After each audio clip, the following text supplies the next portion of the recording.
Shalom saudara, berjumpa lagi dalam program Survei Alkitab untuk bersama-sama kita belajar kebenaran firman Tuhan.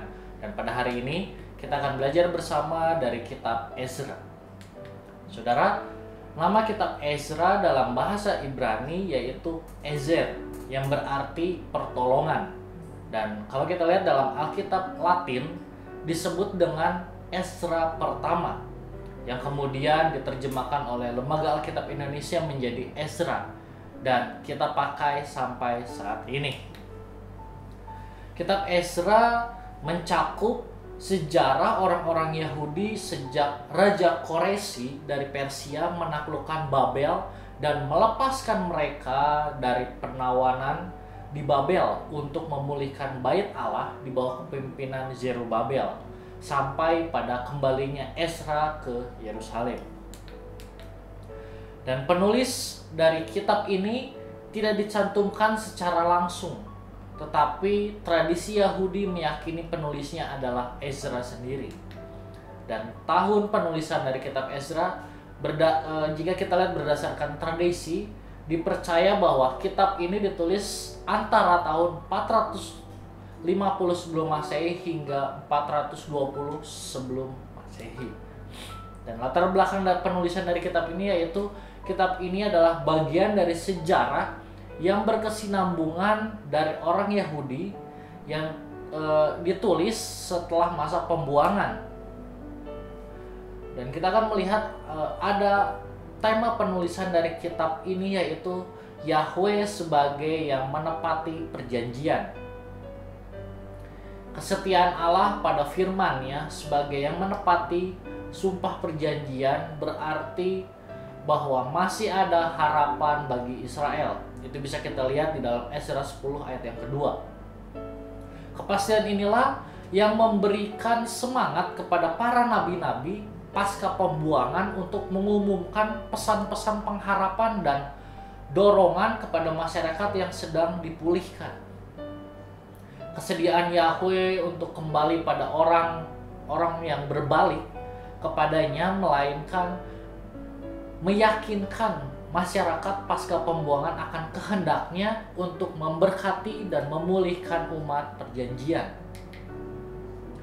Dan kalau kita lihat, tujuan penulisan dari kitab ini adalah untuk penulisan sejarah pemulangan umat Ibrani dari pembuangan di Babel ke Yerusalem. Dan kisah-kisah ini menyoroti bagaimana kesetiaan Yahweh sehingga menumbuhkan pengharapan di dalam hati umat Israel pada masa pasca pembuangan dengan cara menunjukkan pemilihan Allah yang bekerja di antara raja-raja dan pemerintah-pemerintah.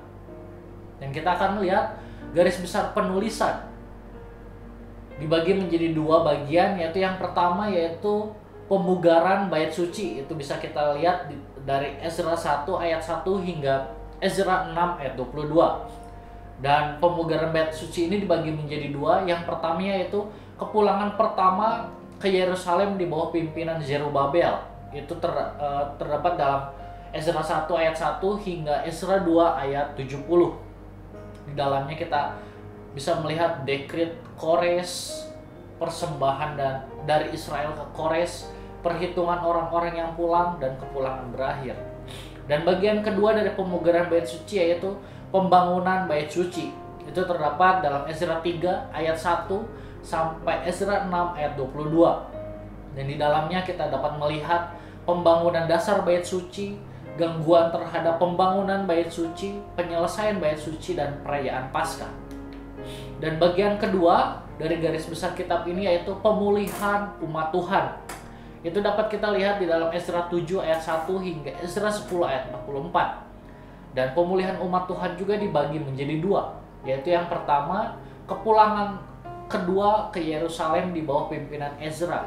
Itu terdapat dalam Ezra 7 ayat 1 hingga Ezra 8 ayat 36.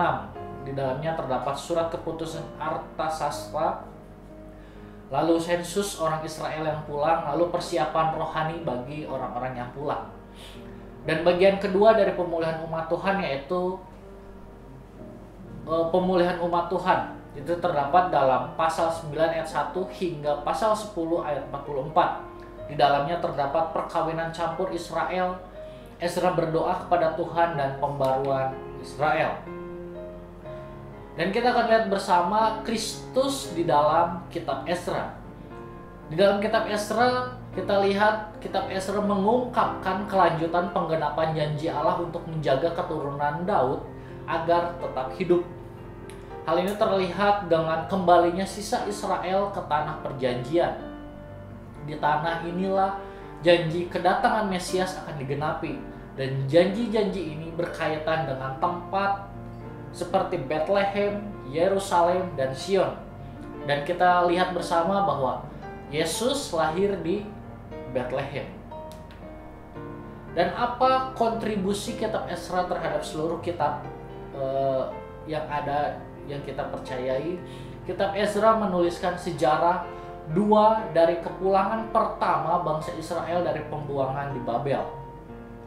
Kitab ini sangat menekankan kuasa firman Allah dan betapa pentingnya mentaati firman itu pada setiap tingkat kehidupan kita.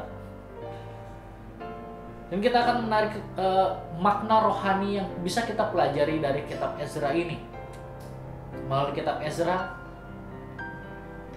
ini mengajarkan kepada kita bahwa Tuhan selalu menepati janjinya. Hukuman Tuhan mempunyai tujuan untuk mendidik umatnya agar menjadi pribadi yang sesuai dengan kebenaran Allah. Dan apabila tujuan itu sudah tercapai, maka anak-anak Tuhan akan dilepaskan dari hukuman atau pencobaan. Demikian pembahasan kita mengenai kitab Ezra, dan kita akan berjumpa kembali dalam survei Alkitab mengenai pembahasan selanjutnya, yaitu kitab Nehemia. Tuhan Yesus memberkati.